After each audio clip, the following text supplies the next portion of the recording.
राधावर माधव हरे गिरधारी रे बिहारी नंद लाल राधावर माधव हरे राधा माधव हरे राधा माधव हरे राधा माधव हरे राधा माधव हरे राधा माधव हरे राधा माधव हरे जय जय राधे गोविंदा गोपाल राधावर माधव हरे जय राधे गोविंदा गोपाल जय जय राधावर माधव हरे जय जय राधे गोविंदा गोपाल जय जय राधावर माधव हरे जय जय राधे गोविंदा गोपाल जय जय राधावर माधव हरे हरि राधावर माधव हरे हरि राधा के गरमाल राधावर माधव हरे हरि राधा के गरमाल राधावर माधव हरे हरि राधा के गरमाल राधावर माधव हरे राधा माधव हरे राधा माधव हरे राधा माधव जय जय राधे गोविंदा गोपाल जय जय राधावर माधव हरे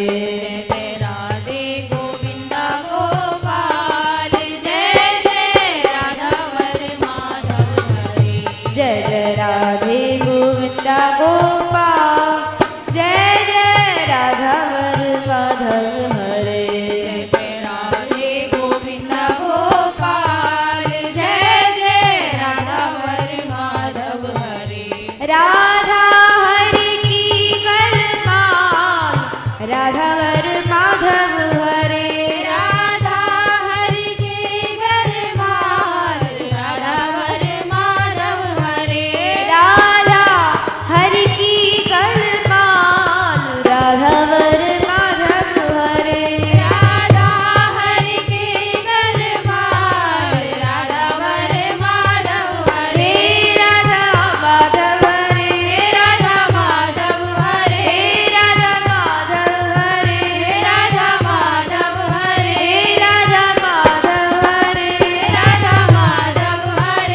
जय जय राधे गोविंदा गोपाल जय जय राधावर माधव हरे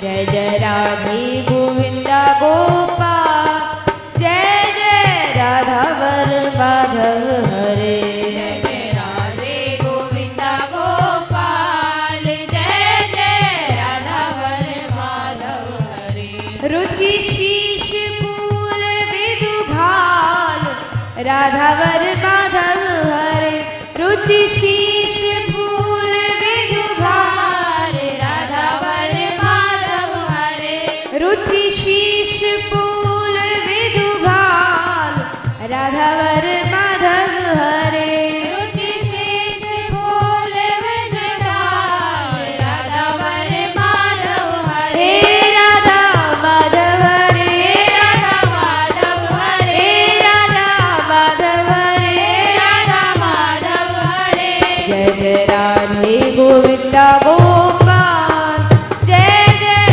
राधावर माधव हरे जय जय राधे गोविंदा गोपाल जय जय राधावर माधव हरे जय जय राधे गोविंदा गोपाल जय जय राधावर माधव हरे जय जय राधे गोविंदा गोपाल जय जय राधावर माधव हरे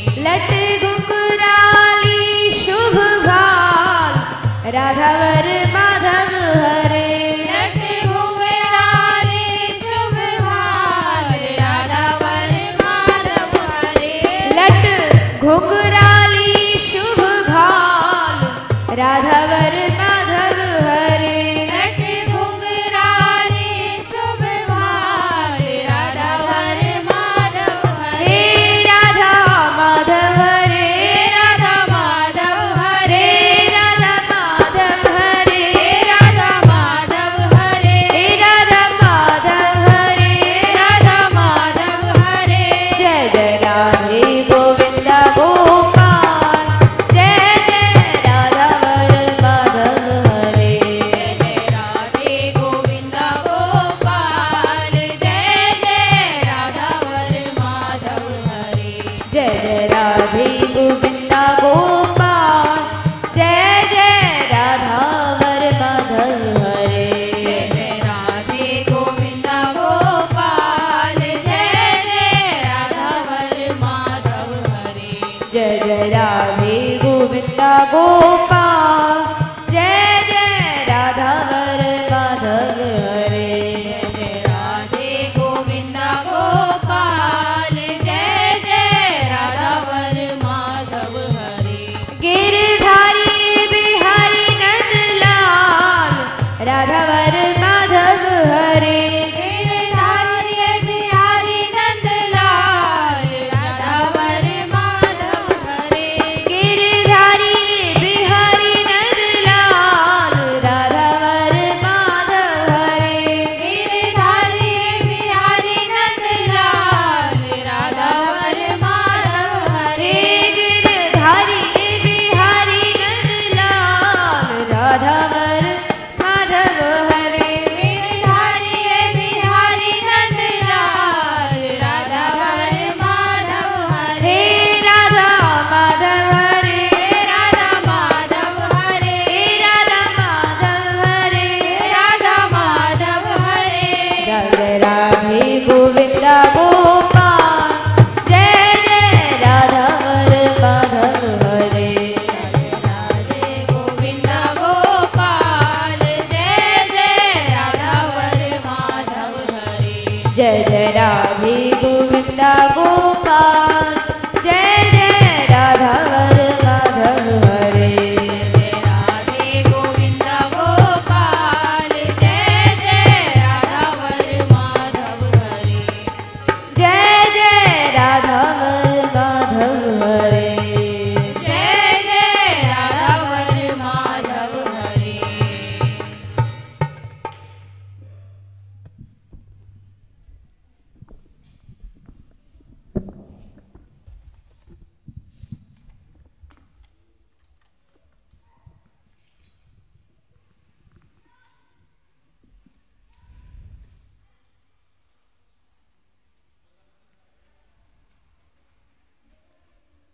भगवान ने श्री गीता जी में 4 प्रकार के भक्त बताए हैं। गीता जी में भगवान ने 7/16 में इन 4 प्रकार के भक्तों का लक्षण बताया है। चतुर्विधा भजन्ते मां जनाः सुकृतोर्जुन, आर्तो जिज्ञासुरर्थार्थी ज्ञानी च भरतर्षभ। भगवान ने अर्जुन से कहा, हे अर्जुन, पवित्र कर्म करने वाले यानी अर्थार्थी, आर्तो जिज्ञासुरर्थार्थी और आर्त जो भगवान को पुकारते हैं, जिज्ञासु जो जानने की इच्छा रखते हैं, और ज्ञानी। ज्ञानी का अर्थ भगवान ने यहाँ अपना प्रेमी भक्त बताया है, निष्काम भक्त को बताया है। ज्ञानी अर्थात प्रेमी, ये मेरे 4 प्रकार के मनुष्य मेरा भजन करते हैं, अर्थात मेरी शरण में होते हैं। केवल ये मेरी शरण ही पकड़ते हैं, संसार की शरण नहीं। भगवान ने 4 प्रकार के भक्त बताए और भगवान ने कहा जो ये ज्ञानी भक्त होता है, प्रेमी भक्त होता है, ये ऐसा निष्काम भक्त होता है कि इसके सामने चक्रवर्ती सम्राट का चक्रवर्ती सम्राट का पद योग सिद्धियां आदि ये भगवान के लिए, मेरे लिए सब कुछ छोड़ देता है। भगवान कह रहे हैं ये बात कि ये तीनों लोगों की संपत्ति को भी नहीं चाहता है।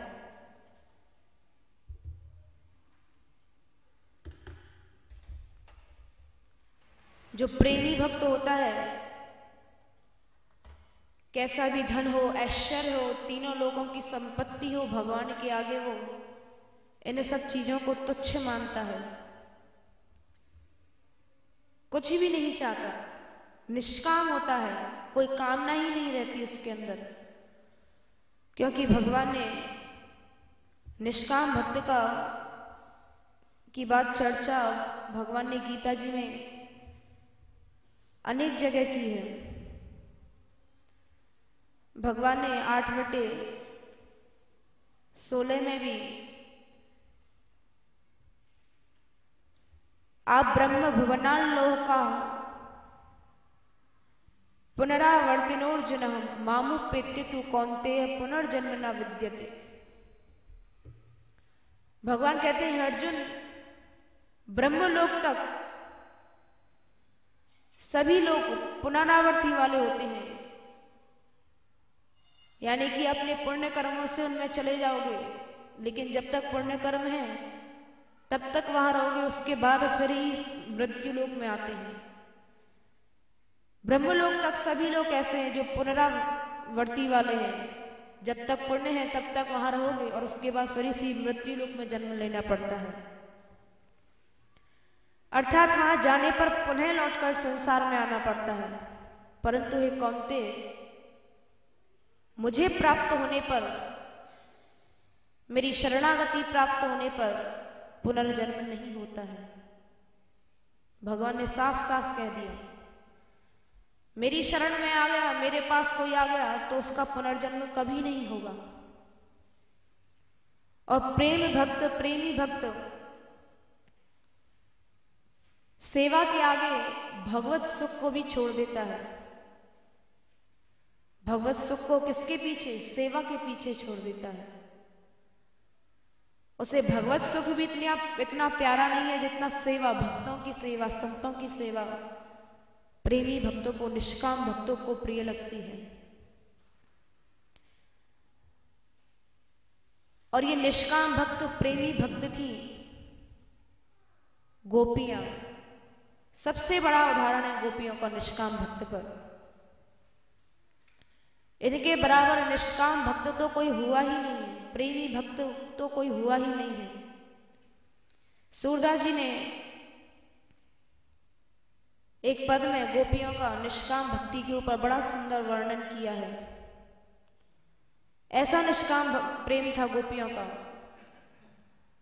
और आगे सूरदास जी कहते हैं, बड़ा सुंदर इसमें भाव बताया है निष्काम भक्त का, गोपियों का। गोपियां कह रही हैं, ऊधो इतनी जाय कहो। जब उद्धव जी आते हैं मथुरा से तो सब अपने समाचारों को कृष्ण के पास उद्धव जी के माध्यम से भिजवाती हैं। सब गोपियां कह रही हैं, ऊधो इतनी जाय कहो, सबे विरहिणी पाई लगती हैं, मथुरा कान रहो। अगर तुमको मथुरा में सुख मिल रहा है, मथुरा में तुम आनंद से रह रहे हो, मथुरा कान रहो। कृष्ण तुम मथुरा में ही रहो। अगर तुमको अच्छा लग रहा है, वहां के लोग अच्छे लग रहे हैं, वहां का आपको सब वातावरण अच्छा लग रहा है, तो आप वहीं रहो, यहां आने की कोई आवश्यकता नहीं है। ऐसा नहीं कि गोपियां गुस्से में कह रही हैं। गोपियां इस बात को हृदय से कह रही हैं कि तुमको जहां अच्छा लगता है तुम वहीं रहो। क्योंकि गोपियों की भक्ति में कोई कामना तो थी नहीं, निष्काम थी। जहां उनका प्रेमी सुखी से है, सुख से रह रहा है, गोपियां तो वही चाहेंगी। इनको कोई कामना थोड़ी थी ठाकुर जी से। भूली हूं जिनी अवही यही गोकुल तप्त रैन जो चंद। और यहाँ गोकुल तप्त रैन जो चंद, विरह की अग्नि में गर्म हो रहा है और ऐसा गर्म हो रहा है, उस गर्मी के कारण चंद्रमा भी जो शीतलता प्रदान करता है वो भी इतना गर्म हो गया है। तप्त रैन जो चंद, रात में चंद्रमा भी गर्म हो जाता है। ऐसी विरह की आग वहां जल रही थी। सुंदर बदन श्याम कोमल तनु, क्यों सही है नंद नंदन। और ठाकुर जी का तो, कृष्ण का तो कोमल बदन है, कोमल शरीर है, वो इस विरह की अग्नि को यहाँ सह नहीं पाएंगे। उनका बदन तो बड़ा कोमल है, यहाँ तो ऐसी आग बरस रही है विरह की कि ठाकुर जी के तो अंग अंग कोमल है, वो कैसे सहन कर पाएंगे। इसलिए वो यहाँ ब्रज में कभी ना आए। गोपियों को यही तो निष्काम प्रेम था। वो सोचती थी कि हमारे सुख के कारण उनको दुख ना पहुंचे, कहीं अपने सुख के कारण हम ये कह दें कि कृष्ण यहां आ जाए। ऐसा नहीं कहा उन्होंने, क्योंकि उनका निष्काम प्रेम था। और भी आगे वर्णन किया है, इसी निष्काम प्रेम के कारण तो ठाकुर जी द्वारिका में चले गए, वहां जाकर विवाह भी किए, लेकिन गोपियों को कभी नहीं भूले। गोपियां उनके हृदय से कभी गई ही नहीं। तभी तो ठाकुर जी भी गोपियों को नहीं भूले और द्वारिका में भी रुक्मिणी जी की गोदी में पड़े पड़े यही कहते रहे,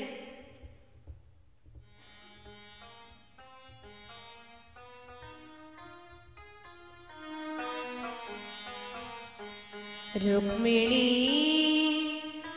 मोहे ब्रज बिसरत नाही, मोहे ब्रज बिसरत नाही। रुक्मिणी मोहे ब्रज बिसरत नाही, मोहे ब्रज बिसरत नाही। रुक्मिणी मोहे ब्रज बिसरत नाही, मोहे ब्रज बिसरत नाही। रुक्मिणी मोहे ब्रज बिसरत नाही, मोहे ब्रज बिसरत नाही। वह क्रीड़ा खेलत यमुना तट, वह क्रीड़ा खेलत यमुना तट, वह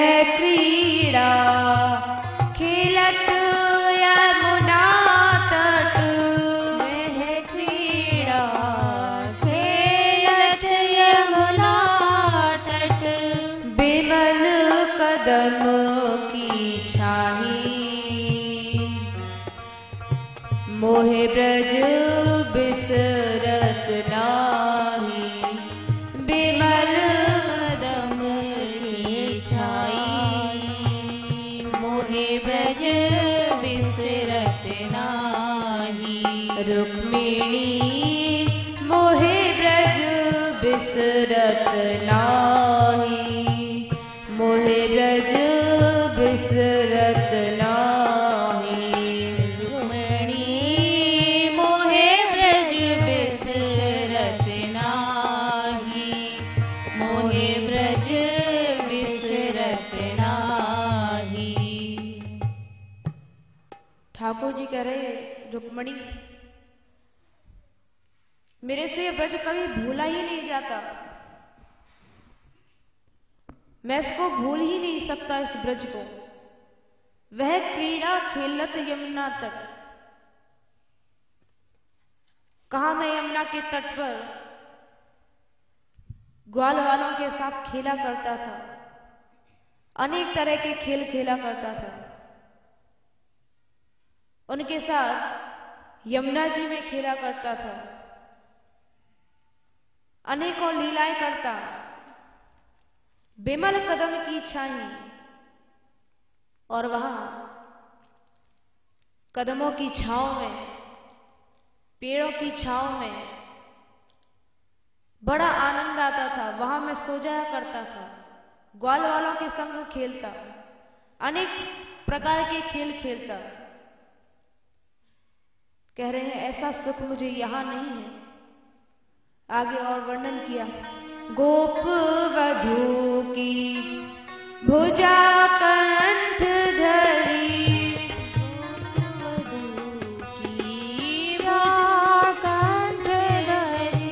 गोप वधू की भुजा कंठ धरी, गोप वधू की भुजा कंठ धरी, बिहरत कुंजन माही, मोहे ब्रज बिसरत नाही, बिहरत कुंजन माही, मोहे ब्रज बिसरत नाही, रुक्मणी मोहे ब्रज बिसरत नाही, मोहे ब्रज बिसरत नाही, रुक्मणी मोहे ब्रज बिसरत नाही, मोहे ब्रज बिसरत नाही।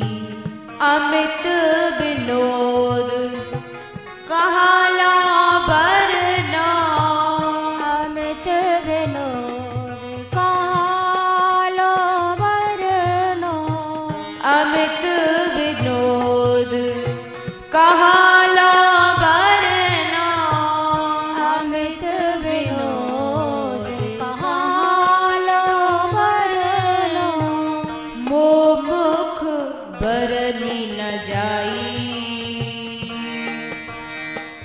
मोहे ब्रज बिसरत नाही, मोह मुख बरनी न जाई, मोहे ब्रज बिसरत नाही, रुक्मिणी मोहे ब्रज बिसरत नाही, मोहे ब्रज बिसरत नाही, रुक्मिणी मोहे ब्रज बिसरत नाही, ब्रज बिसरत नाही।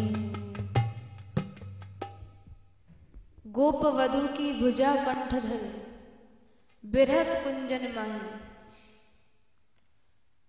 वहां मैं गोपियों के गले में हाथ डालकर गोप वधू की भुजा कंठ धरी, बिहरत कुंजन माही, वनों में घूमा करते थे, विहरा करते थे, विचरण करते थे। ऐसा आनंद मुझे यहाँ नहीं है। तभी तो मेरे से ब्रज नहीं भूला जाता है। और ठाकुर जी द्वारिका में ब्रज की याद में रोया करते थे, रातों रात रोया करते थे। ऐसी अश्रुधारा ठाकुर जी की प्रवाहित होती थी। रातों रात बिना सोए चले जाते थे, बस ब्रज की याद, हर क्षण ब्रज की याद करते रहते थे। ऐसे विरह सताता था ब्रज का ठाकुर जी को। यहां से चले गए लेकिन ब्रज को कभी नहीं भूले। और ब्रज में ऐसा क्या था कि जो नहीं भूले? वो था गोपियों का निष्काम प्रेम। निष्काम प्रेम ने ही ठाकुर जी को बांध लिया। तभी तो बार बार ठाकुर जी याद कर करके कभी किसी को अपनी विरह कथा सुनाते, रात रात भर रोते रहते, कभी उद्धव जी से कहते, कभी किसी से कहते। अमित विनोद कहाँ लो वर्णो, ऐसा आनंद, ऐसा सुख, ऐसा विनोद, ऐसा प्रेम मैं कहाँ तक वर्णन करूं, कहाँ लो वर्णो।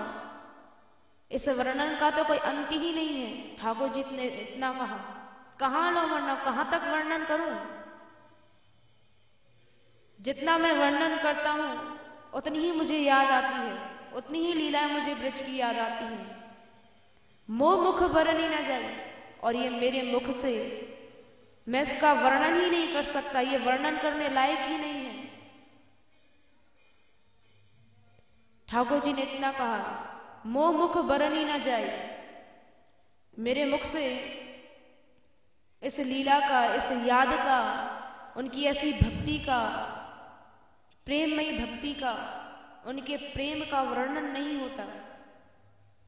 आगे ठाकुर जी ने और कहा, सकल सखा अरुनंद यशोदा, सकल सखा अरुनंद यशोदा, सकल सखा अरुनंद यशोदा, सकल सखा अरुनंद यशोदा, वे चित ते न टराही, मोहे ब्रज बिसरत नाही।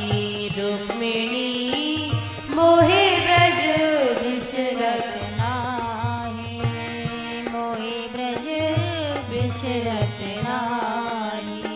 सुतहित जानी नंद प्रतिपाले, सुत जाय नंद प्रतिपाले, सुतहित जानी नंद प्रतिपाले, सुतहित जानी नंद प्रतिपाले, बिछुरत विपति सहाही, मोहे ब्रज बिसरत नाही। बिछुरत विपति सहाही, मोहे ब्रज बिसरत नाही। रुक्मिणी मोहे ब्रज बिसरत नाही, मोहे ब्रज बिसरत नाही। रुक्मिणी मोहे ब्रज बिसरत नाही, मोहे ब्रज बिसरत नाही। सकल सखा अरुनंद यशोदा, वे चित्ते न टराही।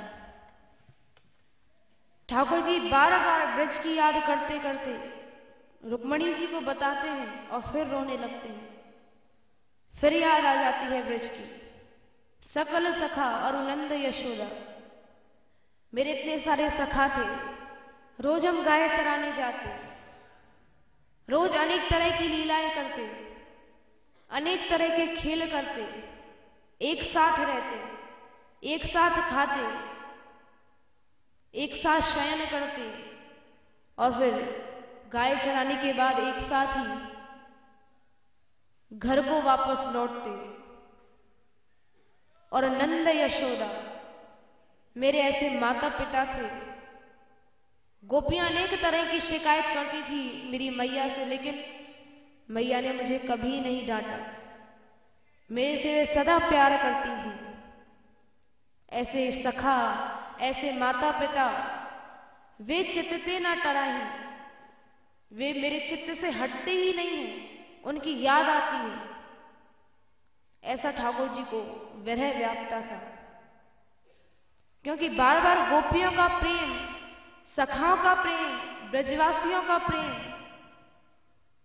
माता पिता का प्रेम बार बार ठाकुर जी को याद आता, बार बार यहाँ की लीलाएं ठाकुर जी को याद आती। सुत हित जानी नंद प्रतिपाले, मुझे अपने बेटे की तरह मेरा पालन पोषण किया। मेरे बिना नंद बाबा खाते भी नहीं थे। बिछड़त विपति सहाही, और मैं उनसे बिछड़ गया। ये मेरे ऊपर एक विपत्ति की तरह आ पड़ा है और ये विपत्ति मेरे से सहन नहीं हो रही है। मेरे ऐसे माता पिता, सखाओं की, गोपियों की बार बार चर्चा करते, बार बार उनकी याद करते। यद्यपि सुख निधान द्वारावती, यद्यपि सुख यद्यपि सुख निधान द्वारावती, यद्यपि सुख निधान द्वारावती, तो रहाही, मोहे ब्रज बिसरत नाही, यद्यपि कहा न रहाही, मोहे ब्रज बिसरत नाही, रुक्मिणी मोहे ब्रज बिसरत नाही, मोहे ब्रज बिसरत नाही, रुक्मिणी मोहे ब्रज बिसरत नाही, मोहे ब्रज बिसरत नाही।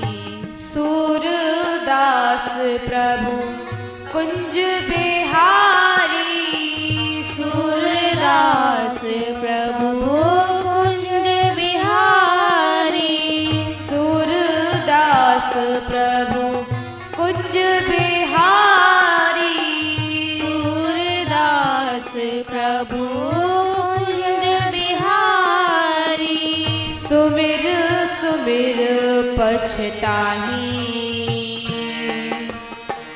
मोहे ब्रज बिसरत नाही, सुमिर सुमिर पछताई, मोहे ब्रज बिसरत नाही, रुक्मिणी मोहे ब्रज बिसरत नाही, मोहे ब्रज बिसरत नाही, रुक्मिणी मोहे ब्रज बिसरत नाही, मोहे ब्रज बिसरत नाही। यद्यपि सुख निदान द्वारावती तो मन कहूँ न रहा है, यद्यपि यहाँ बहुत सुख है, द्वारिका में अपार सुख है, तो मन कहूँ न रहा है। यहाँ पे ऐसे ऐसे बिछौने हैं, दूध के से फेने के कोमल से बिछौने हैं, अच्छे अच्छे सुख हैं, लेकिन मुझे तो उसी ब्रज की याद आती है जब मैं ग्वाल वालों के साथ वन में सोता था, पत्तों पर सोता था, ब्रज की घास फूस पर सोता था। मुझे वो नहीं भूलता, मुझे यहाँ आनंद ही नहीं है, तो मन कहूँ न रहा है, मुझे यहाँ मेरा यहाँ मन ही नहीं लगता है, मुझे यहाँ की कोई भी चीज अच्छी ही नहीं लगती है। बस हर कड़ी में सूरदास जी ने इसी का वर्णन किया है, बस बार बार ठाकुर जी ने ब्रज की याद की है, ब्रज की याद को बताया है कि मुझे यहाँ की कोई वस्तु अच्छी नहीं लगती, किसी चीज से मुझे यहाँ सुख नहीं पहुंचता, बस ब्रज मुझे बार बार याद आता है। सूरदास प्रभु कुंज बिहारी, सुमिर सुमिर पछताई, बार बार ठाकुर जी उसी चीज को याद करते हैं, ब्रज को याद करते हैं, पछताते हैं, ब्रज की याद करते हुए रुक्मिणी जी को ब्रज की याद बताते हैं, फिर रोने लगते हैं, फिर बताते हैं, फिर रोने लगते हैं, ऐसी ठाकुर जी को याद आती है। ब्रज में ऐसा क्या सुख था कि ठाकुर जी को याद आती थी, ब्रज में ऐसा ठाकुर जी को क्या मिला जो ठाकुर जी को याद आती थी। बल्कि वहां तो गाय चराने जाना पड़ता था, दूध काटना पड़ता था ठाकुर जी को, और वहां तो ऐश्वर्य द्वारिका में ठाकुर जी ब्रज की याद करते थे, क्योंकि गोपियों के प्रेम भक्ति ने, निष्काम भक्ति ने ठाकुर जी को अपने वश में कर लिया था, ठाकुर जी को बांध लिया था, प्रेम रूपी रस्सी से ठाकुर जी को बांध लिया था। इसी कारण ठाकुर जी को बार बार ब्रज की ही याद आती थी, सुमिर सुमिर पछताई, और उसकी याद करते करते ठाकुर जी रोते थे। ये जो ब्रज की रति है, प्रेम है, इसका नाम है समर्था रति, समर्था रति बताया है। और मथुरा की जो रति है, प्रेम है, उसको साधारणी रति बताया है। और द्वारिका की जो प्रेम है, रति है, उसको समंजसा रति बताया है। जो समर्था रति में पूर्ण प्रेम होता है, इसमें अपना कोई सुख नहीं होता, इसीलिए तो ब्रज का प्रेम इसे बताया है, क्योंकि गोपियां प्रेम करती थी ठाकुर जी से, लेकिन किसी तरह की ठाकुर जी के से कोई कामना नहीं थी गोपियों की। निष्काम प्रेम करती थी,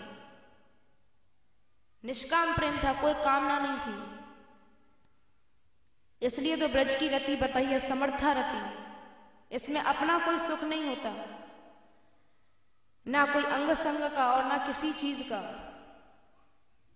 लेकिन कुब्जा शरीर से मिलने का लोभ रखती थी, ठाकुर जी से अंग संग रखने का लोभ रखती थी। इसलिए कुब्जा की रति साधारण ही रति बताई गई है, मथुरा की रति बताई गई है। इसमें कुब्जा को अंग संग का लोभ था कि ठाकुर जी मेरे साथ विहार करें, लेकिन गोपियों ने तो कभी किसी चीज की ठाकुर जी से कामना ही नहीं की। इसलिए सुखदेव जी ने भी भागवत जी में कुब्जा की बुराई की है कि इसको लोभ था ठाकुर जी के अंग संग का। उसको अभागिन सुखदेव जी ने बताया है। सुखदेव जी ने दसम स्कंद में इसका वर्णन किया है।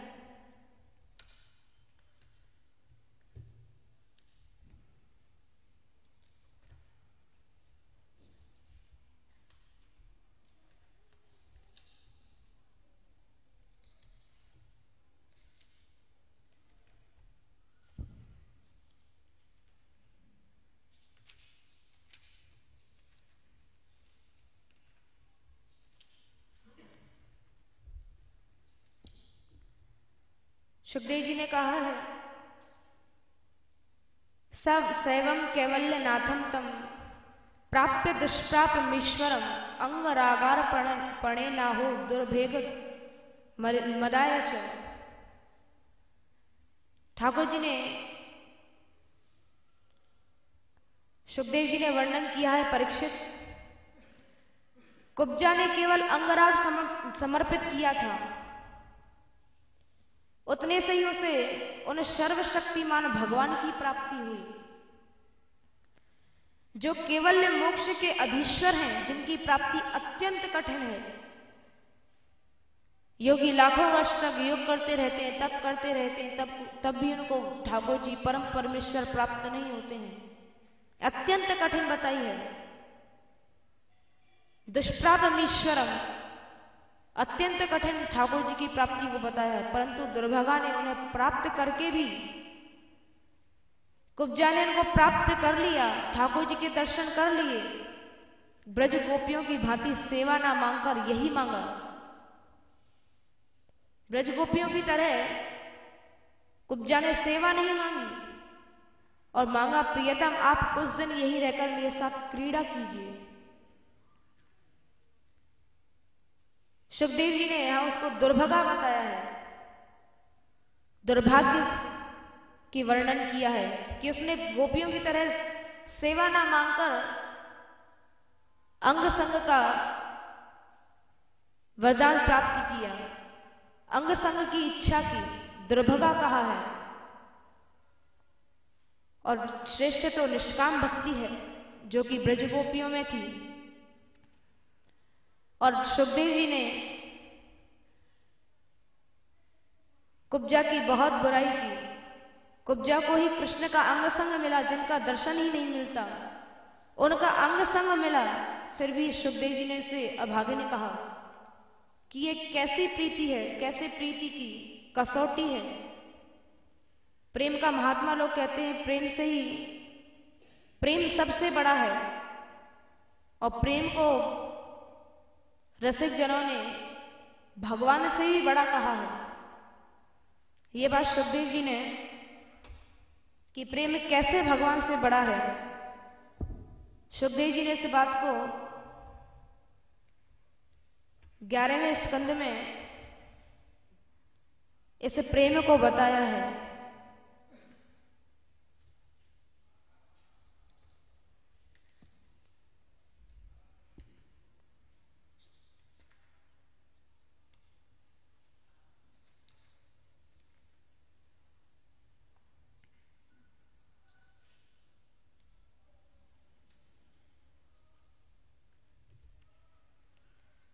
विसृजति हृदय न यस्य साक्षा धरित रवशा भेदोप्यघोघ नाशः प्रणय रशनया धृतांघ्रि पद्मः स भवति भगवत प्रधान उक्तः।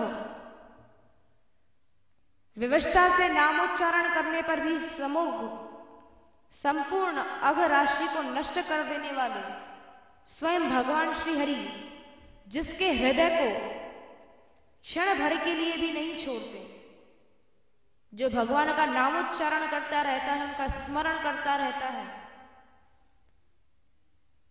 उस भक्त के हृदय को भगवान क्षण भर के लिए भी नहीं छोड़ते, क्योंकि उसने प्रेम की रस्सी से प्रणय रशनया यानी प्रेम की रस्सी से उनके चरण कमलों को बांध रखा है और चरण कमलों को बांधकर अपने हृदय में ठाकुर जी को बिठा रखा है। वास्तव में ऐसा पुरुष ही भगवान के भक्तों में प्रधान है।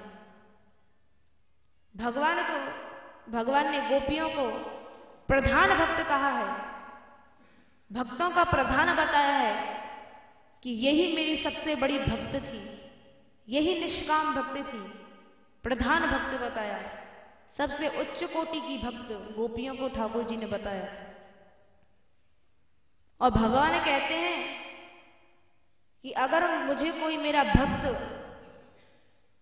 मेरे को अपने हृदय में से भगाना चाहे तो भी मैं ऐसे भक्त के हृदय में से नहीं जाता, तो भी मैं ऐसे भक्त के हृदय को छोड़कर कभी जा ही नहीं सकता।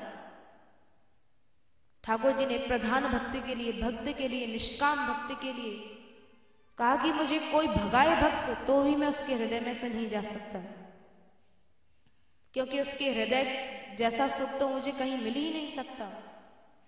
और ऐसी निष्काम भक्त थी गोपियां जिन्होंने कोई कामना नहीं रखी। इसलिए तो ब्रज की रति समर्था रति बताई है और मथुरा की साधारणी रति बताई है। जिन भगवान को योगी परमेश्वर नहीं पा सकते, उन भगवान को कुब्जा ने पाया, लेकिन बड़ी तुच्छ चीज मांगी, अंग संग मांगा, लोभ था उसको, लेकिन गोपियों को किसी प्रकार का लोभ नहीं था। सूरदास जी ने भी अपने पद में गोपियों की समर्था रति का बड़ा सुंदर वर्णन किया है। बड़ा सुंदर पद है सूरदास जी का। एक बार जब सूरदास जी जगन्नाथपुरी से जगन्नाथ जी जतिपुरा में आए, जब जतिपुरा में आए तो सूरदास जी तो ब्रज में ही रहते थे, तो उन्होंने सोचा जगन्नाथ जी आए हुए हैं, तो सूरदास जी जगन्नाथ जी के दर्शन करने के लिए जतिपुरा में आए हुए थे। जब जगन्नाथ जी के दर्शन करने के लिए सूरदास जी आए तो जगन्नाथ जी ने अपने पुजारियों से कहा कि सूरदास से कह दो कि इसको मेरे दर्शन नहीं होंगे। पुजारियों ने सूरदास जी से आकर कहा कि आपको प्रभु के दर्शन नहीं होंगे। सूरदास जी ने पूछा क्यों नहीं होंगे? पुजारियों ने कहा आप अधिकारी नहीं हैं। तो सूरदास जी ने कहा मैं यहां आगों का ऊकम है का? सूरदास जी थोड़े क्रोध में बोले। तो सूरदास जी ने पुजारियों से कहा कि तुम ठाकुर जी से जाकर ये कह दो कि वो मुझे दर्शन ना दें तो मेरा एक पद सुन लें। तो पुजारियों ने जाकर ठाकुर जी से जाकर कहा कि सूरदास ऐसे ऐसे कह रहा है। तब सूरदास जी ने वहां एक बड़ा सुंदर पद गाया, भृगु को कुटेला और झुठेला भीलनी को। सूरदास जी ने कहा अच्छा हुआ तुमको भृगु जी ने मारा, तुमको पीटा। भृगु जी ने उनके छाती पर लात मारी थी। झुठेला भीलनी को, और तूने भीलनी के झूठे बेर खाए। और भीलनी जाति तो ऐसी है भीलों की जो जीवों का कच्चा मांस खा जाती है। पुनि भयो दास चेरी को यही कहो देयो। चोरन को चोर पुनि चोरी करे ठौर ठौर। और ब्रज में ठौर ठौर जगह जगह पर जाके घर घर पर जाके चोरी करता है। निपट गंवार कारी कामर को उड़ैया है। निपट गंवार है, कोई अच्छे वस्त्र भी नहीं पहनता, कारी कामर उड़ता है। इसको पहनने ओढ़ने का भी सबूर नहीं है, ढंग नहीं है। धेनु को चरैया और चबैया सूखे चाउर को। और वन वन में जाके गाय चराता है, कोई ऐसी इसकी अच्छी कमाई भी नहीं है। चबैया सूखे चावल को। और सुदामा के झूठे पे सुदामा के सूखे चावल खाए इसने, कच्चे चावल खाए। राजनीति कहा जाने ये तो भीख को मंगैया है। राजनीति क्या जानता है? गोपियों से भीख मांग मांग के उनके घर में चोरी कर करके तो खाता है, अपना पेट भरता है। सूरदास गुण गण वर्णो कहा लो, जैसो या को भाई बाप तैसो या को भैया है। इतना सुन के दाऊ जी ने कहा, दाऊ जी भी जगन्नाथ जी के साथ बैठे हुए थे, तो दाऊ जी ने कहा, कृष्ण तुझे तो गाली खाने की आदत पड़ गई है, तो इसको दर्शन क्यों नहीं दे देता? ये तो हमारे माँ बाप तक की गाली तक पहुंच गया, तो इसको दर्शन दे जल्दी से, अपने पट खोल।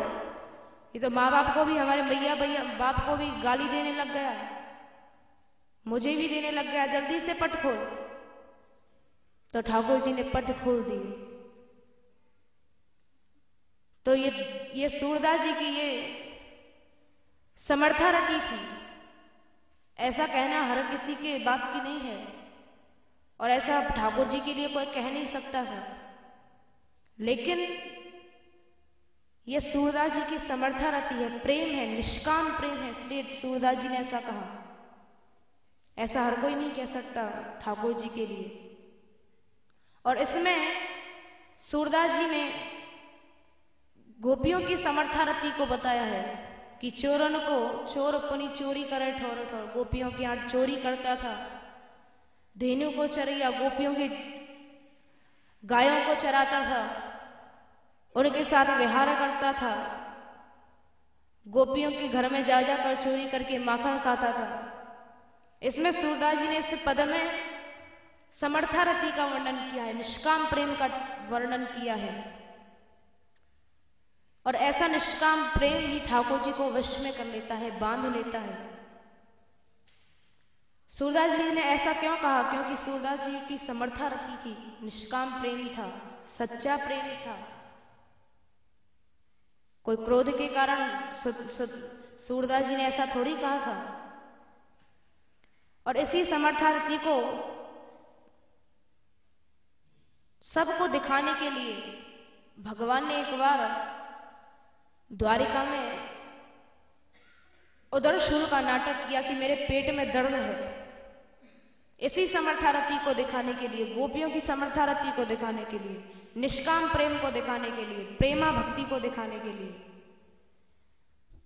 ठाकुर जी ने द्वारिका में नाटक किया कि बहुत तेज ठाकुर जी के पेट में दर्द हुआ। और ठाकुर जी के जब पेट में दर्द हुआ, सब रानी आदि जो भी थी सब घबरा गए।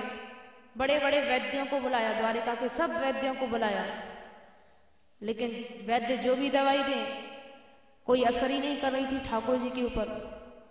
ठाकुर जी को दवाई देते, पूछते ठीक हुआ?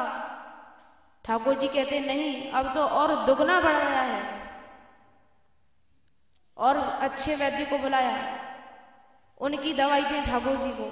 ठाकुर जी के अब तो और दुगना बढ़ गया है। सब परेशान कि अब ठाकुर जी को दवाई दे तो कैसी दे?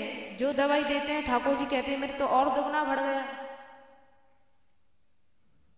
सब जगह हल्ला मच गया कि ठाकुर जी के पेट में उदर शूल हो गया है। नारद जी आए,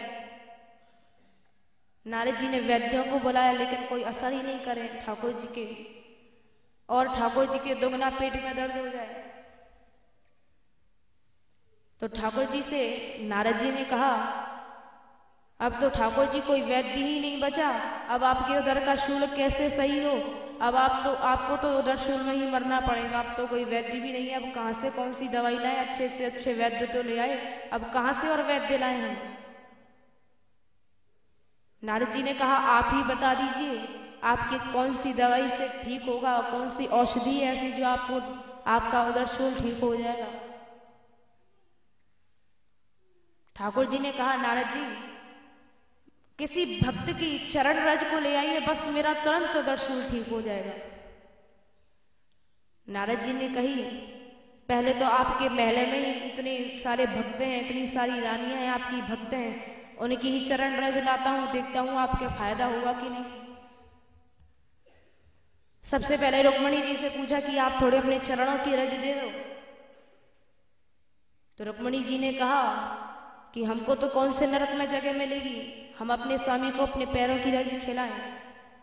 जिस रानी के पास जाते कहती हमको तो कौन से नरक में जगह मिलेगी, हम ऐसे कौन से पाप के भागी बनेंगे। बस सबके पास एक ही उत्तर, कोई नहीं दे। ठाकुर जी के पास आके नारद जी ने कहा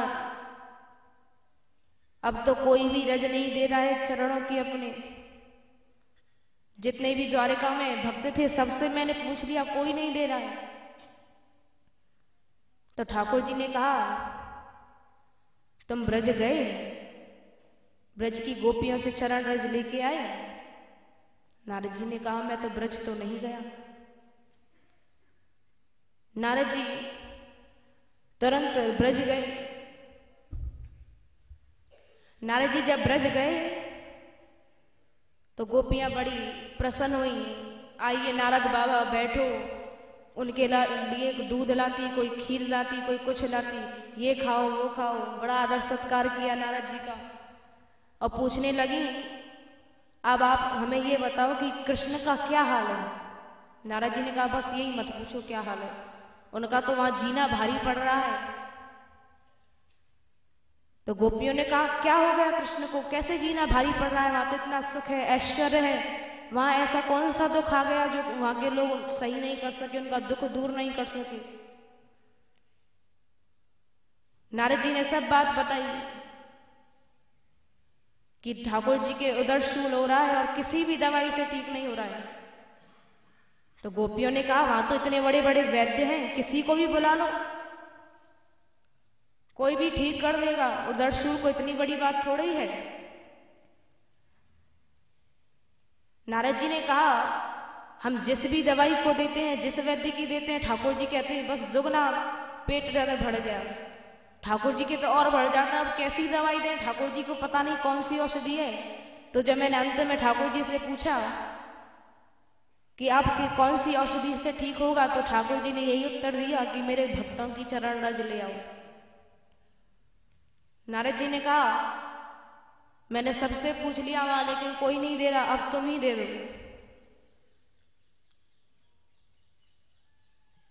गोपियों ने कहा नारद जी लो जितनी चाहिए ले जाओ, बस हमारे तो कृष्ण ठीक होने चाहिए। गोपियों ने क्या किया, खूब पैर रगड़ रगड़ के रज में और एक गट्ठर बांध दिया और कहा नारद जी के सिर पे रख के लो ले जाओ, और कभी ठाकुर जी को दर्द हो आगे तो ठाकुर जी को इसमें से एक फक्की दे दिया करना।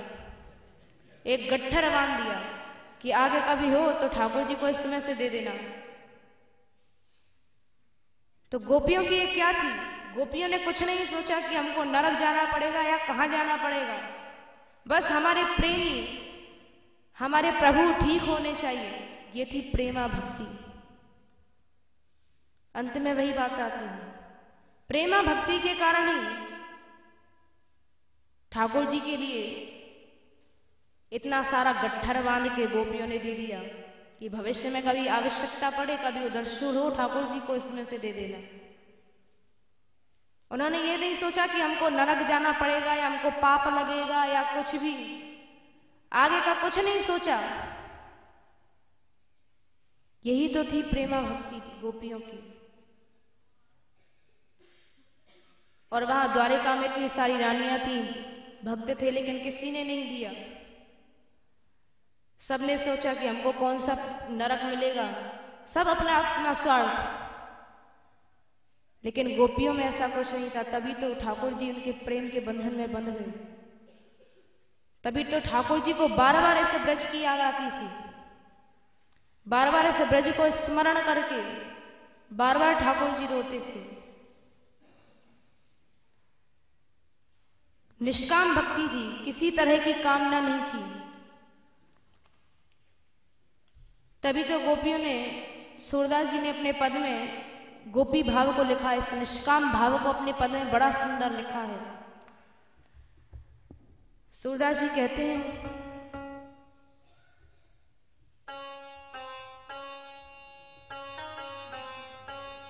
कहियो यशुमती को आशीष, कहियो यशुमती को आशीष, कहियो यशुमती को आशीष, कहियो यशोमती को आशीष। जहाँ रहे मेरो नंद लाडलो, जहाँ रहे मेरो नंद लाडलो, जहाँ रहे मेरो नंद लाडलो, जहाँ रहे मेरो नंद लाडलो। जीवो कोटि बरिस कहियो यशुमती को आशीष, कहियो यशोमती को आशीष, कहियो यशुमती को आशीष, कहियो यशोमती को आशीष। मुरली दई दोहनी घृत भरी, मुरली घृत भरी, मुरली दई दोहनी घृत भरी, मुरली दई दोहनी घृत भरी। ऊधो धर लई शीस कहियो यशुमती को आशीष, कहियो यशोमती को आशीष, कहियो यशुमती को आशीष, कहियो यशोमती को आशीष। यह घृत तो उन्हीं सुरभिन को, घृत सुरभिन को, यह घृत तो उन्हीं सुरभिन को, घृत तो उन्हीं सुरभिन को। जो प्यारी जगदीश कहियो यशुमती को आशीष, कहियो यशोमती को आशीष। ऊधो चलत सखा मिले आए, ऊधो चलत सखा मिल आए, ऊधो चलत सखा मिल आए, ऊधो चलत सखा मिल आए। ग्वाल बाल 10-20 ऊधो गैरों को आशीष कहियो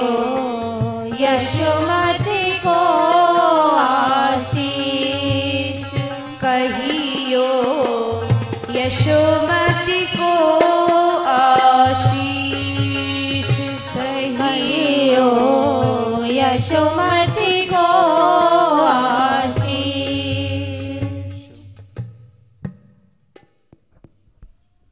ये था गोपियों का निष्काम प्रेम। कैसा था, कहियो यशोमती को आशीष। उद्धव जी से कहा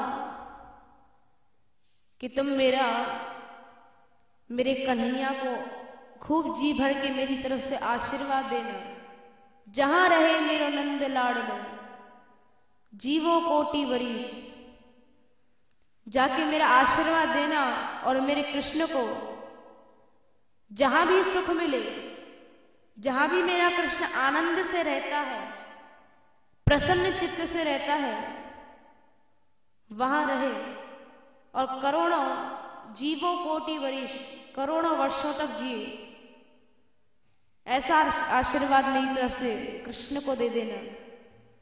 ऐसा निष्काम प्रेम था गोपियों का, ऐसा निष्काम प्रेम था मैया का कि कोई इच्छा नहीं रखी, मेरा आशीर्वाद देना। और यशोदा मैया ने मुरली दई दोहनी घृत भरी ऊधो धर लई शीस। यशोदा मैया ने उद्धव जी को ठाकुर जी की मुरली दी कि ये ठाकुर जी, और उद्धव जी से कहा ये कान्हा ये मुरली बजाया करता था, ये ले जाकर इस मुरली को कृष्ण को दे देना। मुरली दही दोहनी घृत भरी, और ठाकुर जी के लिए एक बहुत बड़ा मटका घृत घी भर के दिया कि ये ठाकुर जी को, मेरे लाडले कन्हैया को वहां जाके दे देना। और उद्धव जी ने उस मटके को अपने सिर पर रख लिया। यह घृत तो उन्हीं सुरभिन को जो प्यारी जगदीश। और उससे कह देना कृष्ण से कि ये उन्हीं गायों का, उन्हीं सुरभियों का घृत है, घी है, जिनसे वो कान्हा गोपाल प्यार करता था। बड़ी करुण कथा इसमें लिखी है गोपियों की। ऊधो चलत सखा मिले आए। जैसे ही उद्धव जी चलने लगे, जाने लगे, ग्वाल बाल 10-20 ग्वाल वालों ने उनको घेर लिया। कृष्ण की चर्चा सुनने लगे, कृष्ण का हालचाल पूछने लगे। सखाओं के पास, गोपियों के पास केवल ठाकुर जी की चर्चा करना ही तो रह गया था। उसी के कारण तो उन्होंने प्राण धारण कर रखे थे। नहीं तो कोई कामना होती तो प्राण धारण करके थोड़ी रखती, अपनी कामना पूर्ण कर लेती। ठाकुर जी चले गए, उसके बाद भी गोपियों ने अपने प्राण धारण करके रखे और उनकी चर्चा करते हुए पूरा अपना दिन व्यतीत करती थी। केवल उनकी चर्चा ही उनका आधार थी और उनका कुछ आधार बचा ही नहीं था। और केवल गोपियां या ब्रजवासी या माता मैया या बाबा, यही नहीं, ब्रज के जितने पशु पक्षी थे वो सब अपने दिन रात अपने आंखों से अश्रु बहाया करते थे। जो पक्षी थे वो जैसे ही उड़ के जाते थे तो उनके आंसू टपकते थे, तो ऐसा लगता था जैसे वर्षा हो रही है। पशु पक्षी भी रोते थे ठाकुर जी के विरह में। जैसे ही सुना कि उद्धव जी आए तो सखाओं ने घेर लिया उद्धव जी को। ठाकुर जी की चर्चा सुनने लगे कि हमारा कृष्ण कैसा है। ये था गोपियों का, ब्रजवासियों का निष्काम प्रेम। इसलिए प्रभु ने इन गोपियों को प्रधान भक्त कहा है, सबसे उच्च कोटि का भक्त। सब भक्तों में सर्वश्रेष्ठ भक्त गोपियों को ठाकुर जी ने बताया है। अगर ऐसा निष्काम प्रेम हमारे अंदर आ जाए तो भगवान हमारे हृदय में आकर बंध जाएंगे। प्रेम रूपी रस्सी से ठाकुर जी बंध जाएंगे और ये प्रेम रूपी रस्सी ठाकुर जी को बांध देगी और फिर कभी भी ठाकुर जी हमारे हृदय से नहीं जा सकते। और ठाकुर जी ने कहा कि भक्त मुझे निकाले अपने हृदय से, लेकिन मैं उसके हृदय से कभी नहीं जा सकता। मैं उसके हृदय से निकलने की बात सोच भी नहीं सकता। ऐसा प्रेम होता है ठाकुर जी का, निष्काम भक्ति के प्रति प्रेम। गोपियां निष्काम थी, इसीलिए तो ठाकुर जी रात रात भर रोते रहते थे, अपनी विरह कथा को सुनाते थे। पागल से हो गए थे ठाकुर जी ब्रज की याद में, वहां मन ही नहीं लगता था। इसलिए तो कहा ठाकुर जी ने, यहाँ के गद्दों पर दूध के फेने जैसे कोमल यहाँ के गद्दे हैं, लेकिन मुझे आनंद नहीं आता है। मुझे तो उसी ब्रज की याद आ रही है जहां मैं ठंडी ठंडी रेत पर लेटा करता था, ग्वाल बालों के साथ खाया करता था। मुझे इन व्यंजनों में वो रस नहीं आ रहा है जो मुझे वहां माखन मिश्री में रस आता था, जो गोपियां मैया मेरी खुद अपने हाथ से उसको धोती थी और मैं खाता था। ठाकुर जी याद कर कर के ब्रज की रोते थे। ऐसी निष्कामता ठाकुर जी के प्रति हमारी आ जाए तो ठाकुर जी को पाना बड़ा सरल है। और सरल ही नहीं, ठाकुर जी हमको ऐसा याद करेंगे, कभी भूल ही नहीं सकते ठाकुर जी। और ठाकुर जी हमारे हृदय में आकर बंध जाएंगे। ऐसी निष्कामता हो तो ठाकुर जी बड़ी जल्दी मिल जाएंगे। जय श्री राधे।